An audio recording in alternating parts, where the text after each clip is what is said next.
טוב הוא אוהליך יעקב, משכנותיך ישראל, מה טוב הוא, מה טוב הוא אוהליך יעקב, משכנותיך ישראל.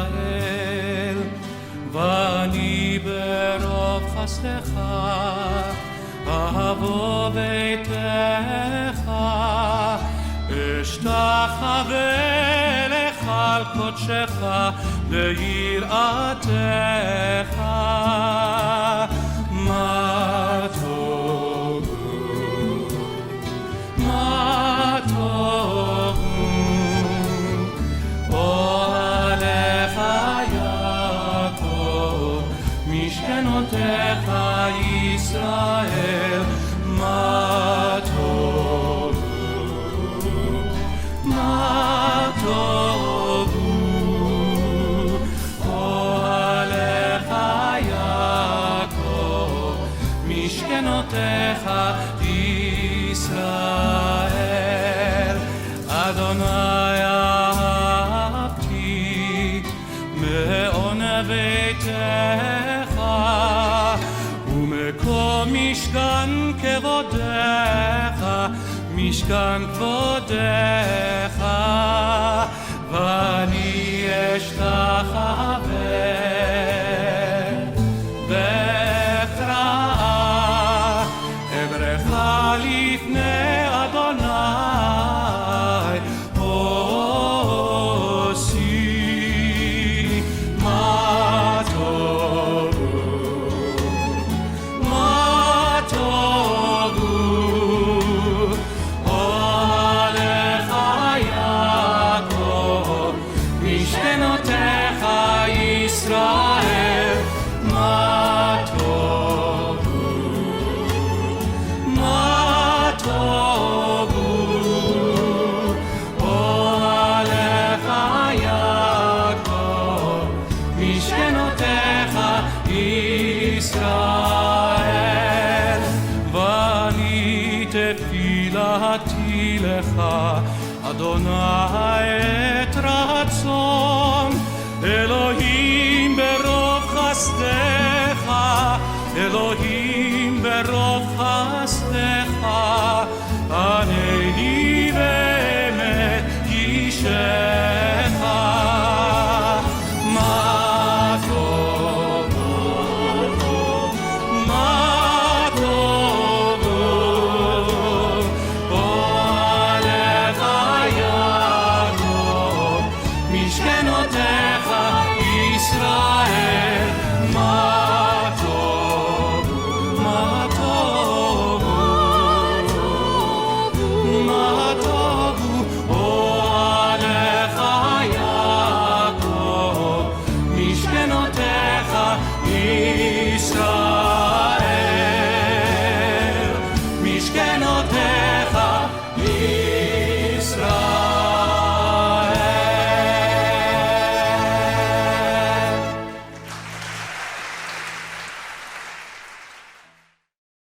Shalom, my name is Peter Talhofer, and this is my son, Kellan. and we are here to not only teach you how to read Hebrew, but to inspire you to really get into Hebrew, because Hebrew is the DNA of Torah. Torah is the foundation of the Bible. The Bible is our guide to everything important in life about why we're here, what we're supposed to do, and where we're supposed to go. The best way to buy my book, Torah, is off our website, torahinmyheart.com. And if you go to the video page, you'll see this. If you're new to these videos, you want to watch the one, How to Read Hebrew first. And if you've already watched that, then you can go to the week's Torah portion. You can tell your friends about this site if they're interested. Every week, God willing, we'll put up a new video for the Torah portion. And this is a way to get comfortable. It's not only good to study in a group, but I encourage you to make a video of reading Torah, reading a verse from the Torah portion, and emailing it to me by Saturday night after Shabbat. Get an email to me by then at the latest. I'm trying to get these videos out in time for Monday, so you have the week to study the Torah portion in Hebrew. I've been studying the book of Hebrews for about 15 years, regularly studying. I had it memorized. And I knew about chapter 8, but I just thought, okay, that means the law of Christ or something. I had a church definition of that. And many churches don't believe that Torah is for today. And I'd never heard that the Torah is to be written on our heart. So it never crossed my mind all those years studying the book of Hebrews. I knew that Hebrews was quoting Jeremiah 31, and verse 10 of Hebrews 8 was quoting Jeremiah 31, verse 33. About 10 years ago, somebody showed me that Torah is the word for law in Jeremiah 31. God writes his Torah on our heart in the new covenant. That's when my world went kablooey, and I realized that I'd been believing church tradition like most people have for the last 1700 years. And I realized that it's time to go back to Torah.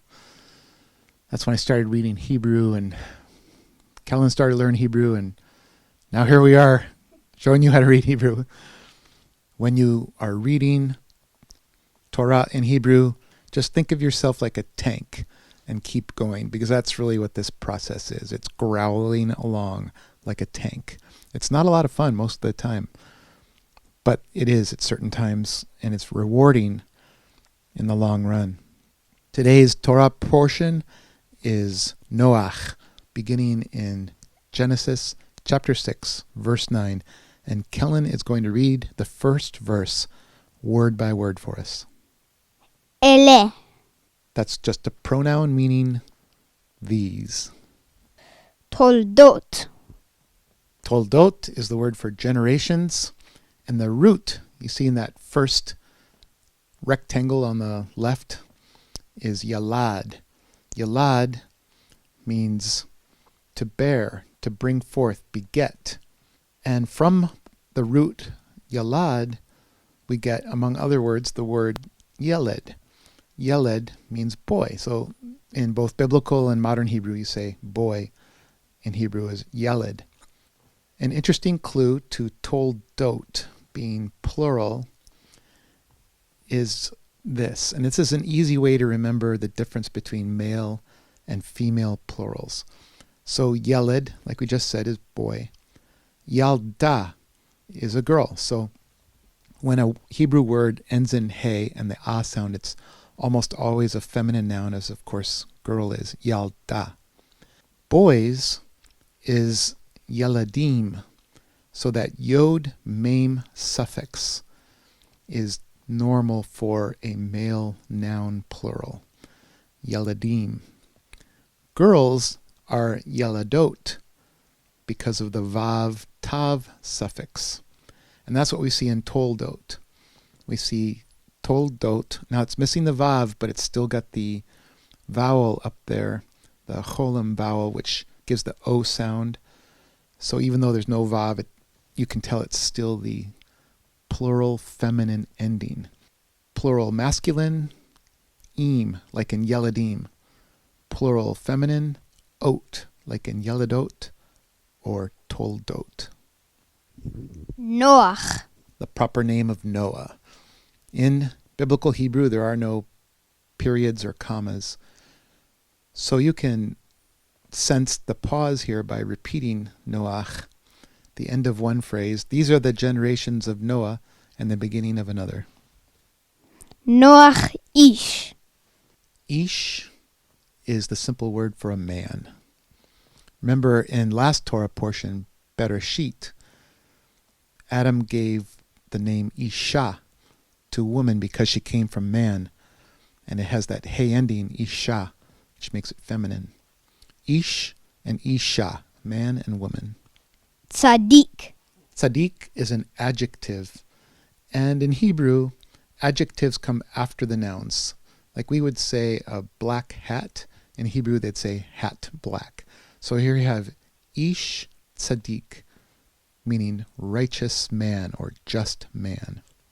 Tamim. Tamim can mean blameless or perfect. And this is how it's used in Torah. Here in Genesis 6:9, we have Noah was blameless. Later in Genesis 17:1, God will tell Abram to be blameless. In Exodus 12:5, for the Passover, the lamb is to be without blemish. Then it's used many times describing sacrificial animals as without blemish. It's used many times in Exodus and Leviticus. And sometimes it's used to mean complete, like a complete year, or counting out 7 full weeks is tamim. And then in Deuteronomy 32:24, the rock, his work is perfect, for all his ways are justice, a God of faithfulness and without iniquity, just and upright is he. And that's tamim. All of that to point out that in Matthew 5, verse 48, the Sermon on the Mount, Yeshua tells us to be perfect. And it's very likely he's referring to these other passages, especially Deuteronomy 32, verse 4, when he says, therefore you shall be perfect, just as your Father in heaven is perfect. Haya. The past tense of the to be verb, haya, is the simple past tense. The simple form of a verb means masculine singular past tense, as it does here. Noah was. Bedorotav. The prefix beit means in, and the suffix vav means his. So when we put it with generations, it's in his generations. Et ha'elohim. Last week we talked about how et points to the direct object. For example, in the sentence below, rides she et a bike. We don't have a pointer to the direct object in English, but if we did, it would fit in right there. And I put it rides she because biblical Hebrew usually puts the verb first and then the subject. But in this case, et is not pointing to the direct object. Here, et simply means with God. Hithalech Noach. Walked Noach. Hit halech Noach. You see, it's in the hit pa'el form. The root is halach, meaning to walk or go. And let's look at our chart. Hit pa'el is right in the middle. It means reflexive. Reflexive verbs are those things that we do to ourselves. I comb my hair, I wash my face. In this case, Noah walks himself. What's fascinating is that's very similar to mithalech, which we had last week in Bereshit, Genesis chapter 3, verse 8. Now I mentioned last week that mithalech occurs only twice in the entire Torah, and I know that because I heard it from David Foreman on Aleph Beta, and also because I have a really cool app that allows me to look that up. And the other occurrence is Deuteronomy chapter 23, verse 15, when God is walking in the camp. So God was walking in the garden, but that got lost when Adam and Eve sinned. At the end of Torah, God is walking amongst his people again as they keep the commandments of the Torah and they keep the tabernacle as they're supposed to. Hit halech is a little different, and its usage can be traced to several characters where it specifically says they walked. Now, I have God here in the garden first, and then later God in the camp as mithalech. But hithalech is used of Enoch, Noah, Abraham, and Samuel. God curses Eli the priest because he didn't correct his 2 sons, and says, I will raise up another priest in your stead who will walk with me, and that is probably referring to Samuel, although he's not mentioned by name. Enoch, it says that he walked with God, and there's a different form there. So it's interesting, though, to notice that these are the people who walked with God, or the cases where God walked with people. And then we take Noah in particular, and we see that not only did he walk with God, but he was also just and perfect. So this verse gives an amazing description of how different Noah was than pretty much everybody else, and except for a few people, different from everybody else in the Bible even. When you have figured out how to pronounce each word and you can translate it correctly, then block out the translation and transliteration and see if you can pronounce it and follow along with Kellan now. אלה תולדות נוח, איש צדיק, תמים היה, בדורותיו את האלוהים התהלך נוח. These are the generations of Noah. Noah was a righteous man, and he had integrity from all his generations. And with the Lord, he walked himself, Noah. Good job, Kellan. Next week, we're going to be in Lech Lecha, Torah portion, which begins in Genesis chapter 12, verse 1, the story of Abraham. Now we look at some more verses from Noach. I recommend a video by David Foreman of alephbeta.org. It's called the Parsha Experiment on Noach, and what he does is he shows 5 similarities between last week's Torah portion, Bereshit, the original creation, and the recreation of this week's Torah portion, Noach.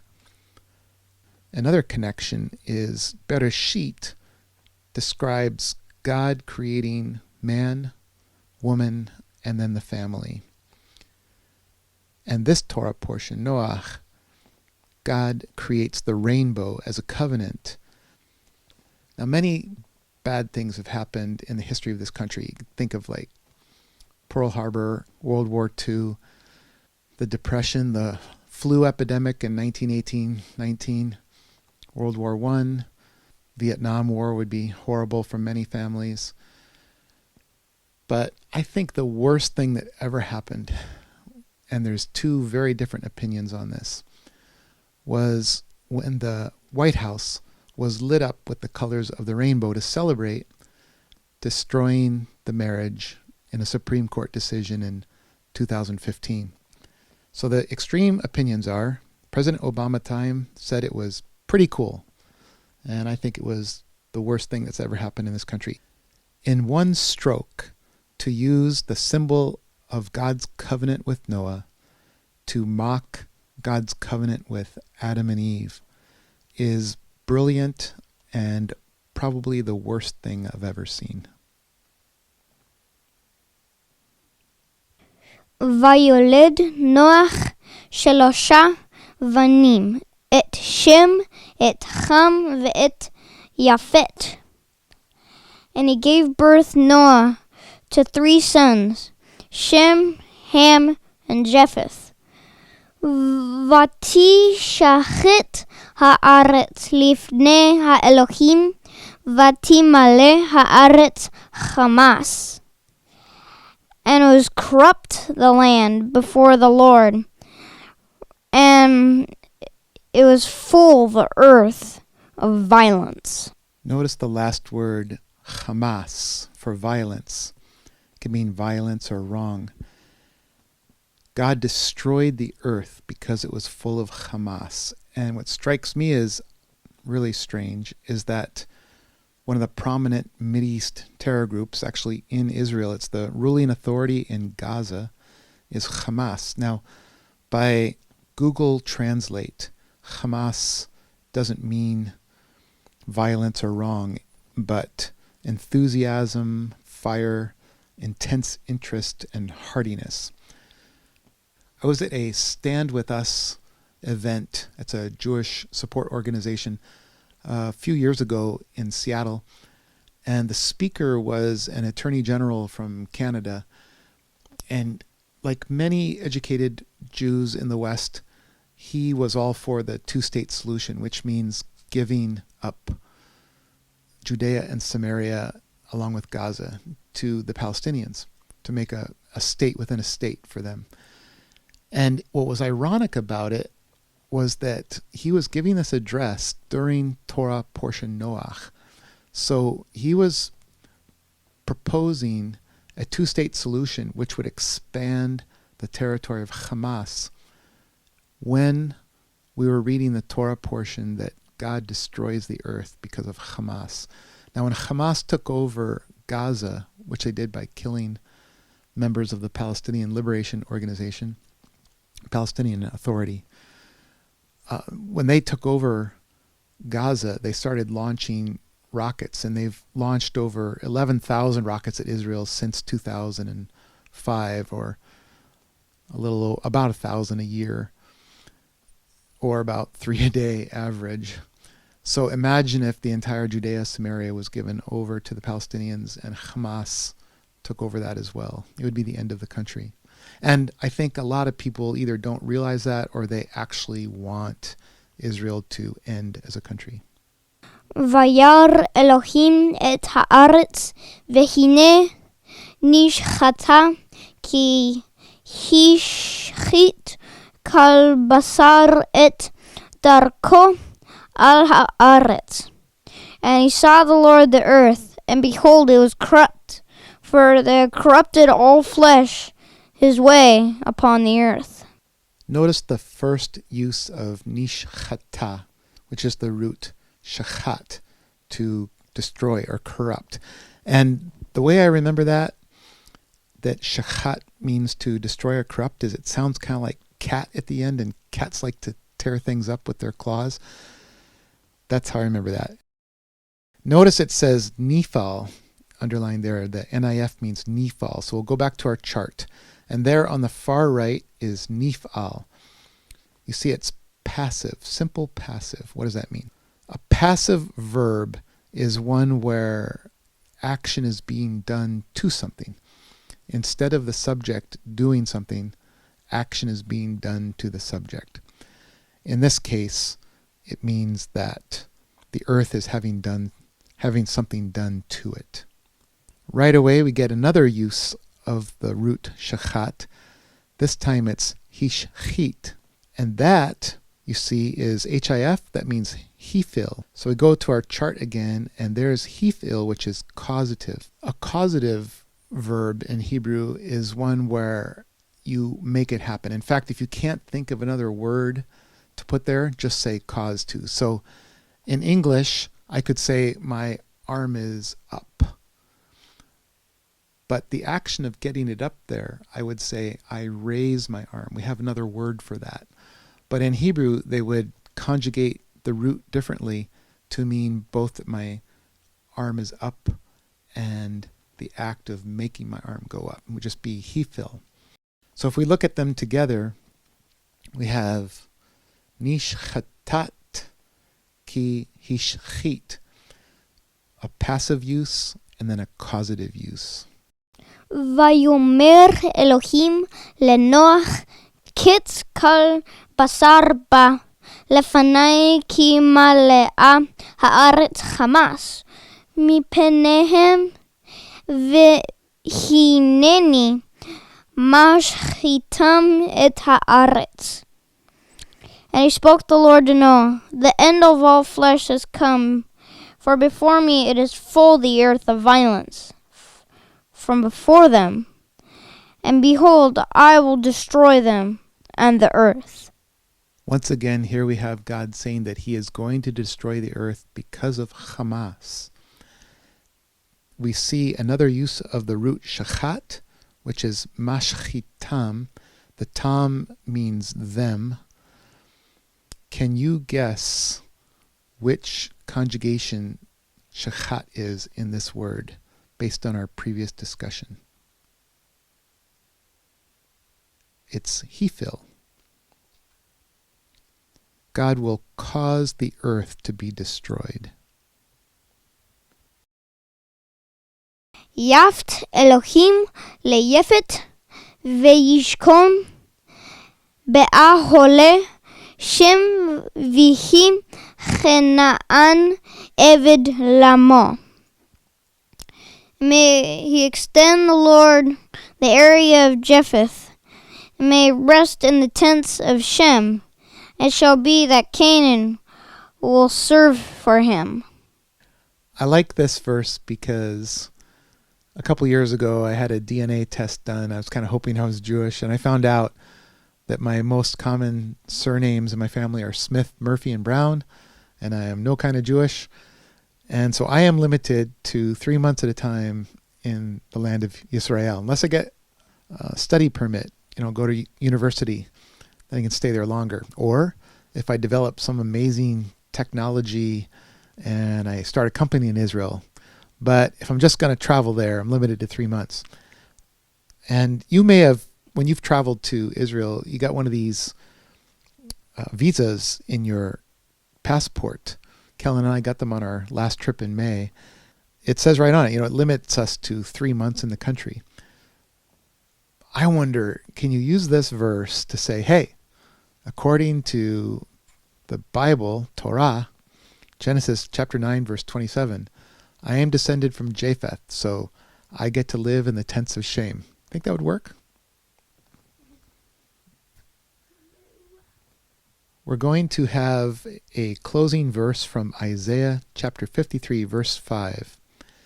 Kellan's going to read this right off the picture that you're going to be looking at, which is a shot of the Dead Sea Scrolls at the Shrine of the Book. Now, we went there in May to read the scroll, and we were hoping to read the entire scroll in 3 days. Instead, we only got through chapter 7 in 4 days.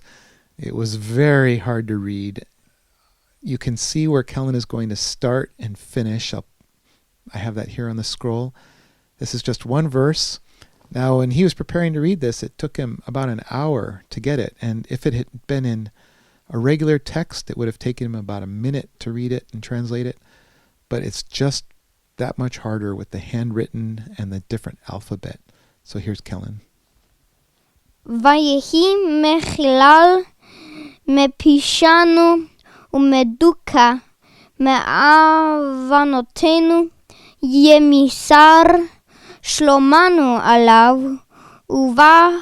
ובחבורתו נרפא לנו. And it was that he suffered for our transgressions, and he was pierced for our iniquities. And his chastisement, which brought us peace, was on him. And by his wounds we are healed. Good job, Kellan. There's an organization called the Isaiah 53 Project, which is going around Israel. Jewish people just read it out of their own Bible, Isaiah 53, and then they ask them, who's this talking about? And it's amazing. Many Jews who've never read this passage before, they say, well, that's Jesus. That's Yeshua. It's written 700 years before Yeshua by the prophet Isaiah, but so clearly describes his ministry and death. Now Kellan is going to read the Avinu. If you've been practicing, you can follow along with him. He'll do it steadily and slowly.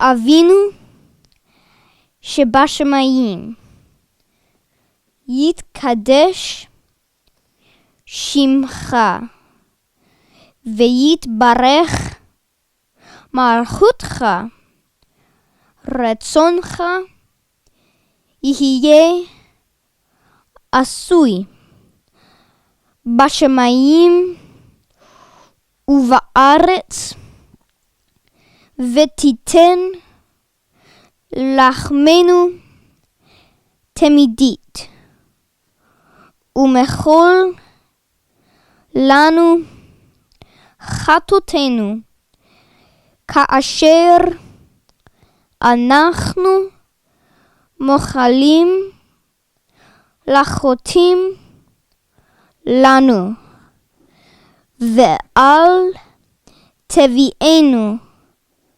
לידי ניסיון, ושמרנו מכל רע. Amen. So until next week, practice that prayer. Read as much of the Torah portion as you can. It'll take you about 10 to 20 hours to read the whole Torah portion, which is about 4 hours a day.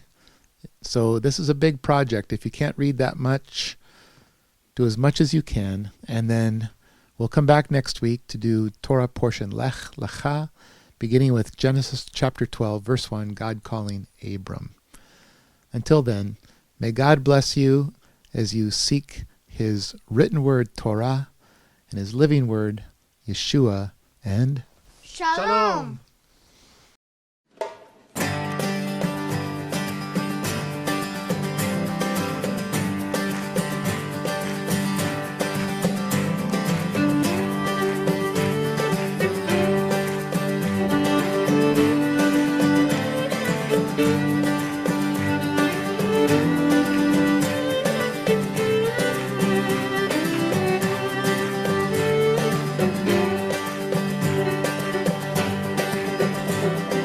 טוב להודות לאדוני ולזמר לשמחה עליון, להגיד בבוקר חסדך ואמונתך בלילות.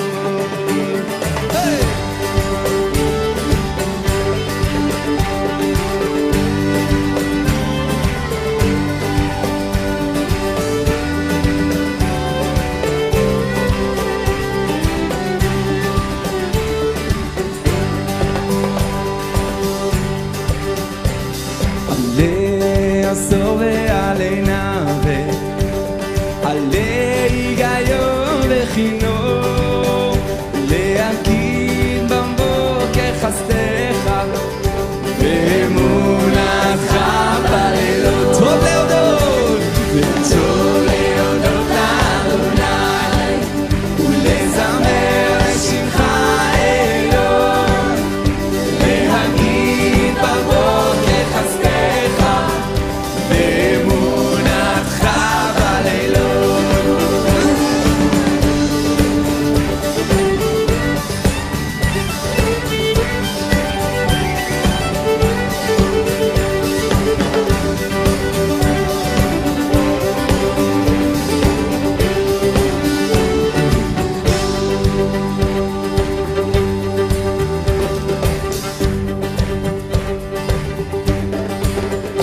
שימחתני אדוני בפועליך, במעשה ידיך ארנן.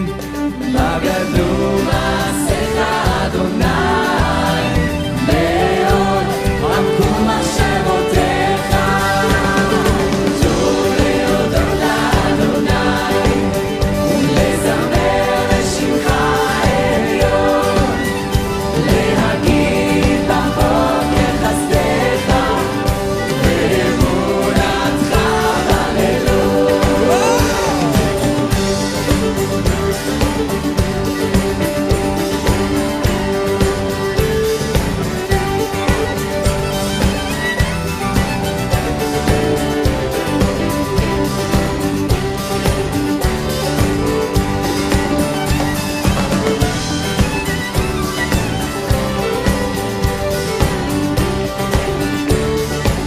כולם להגיד בבוקר, להגיד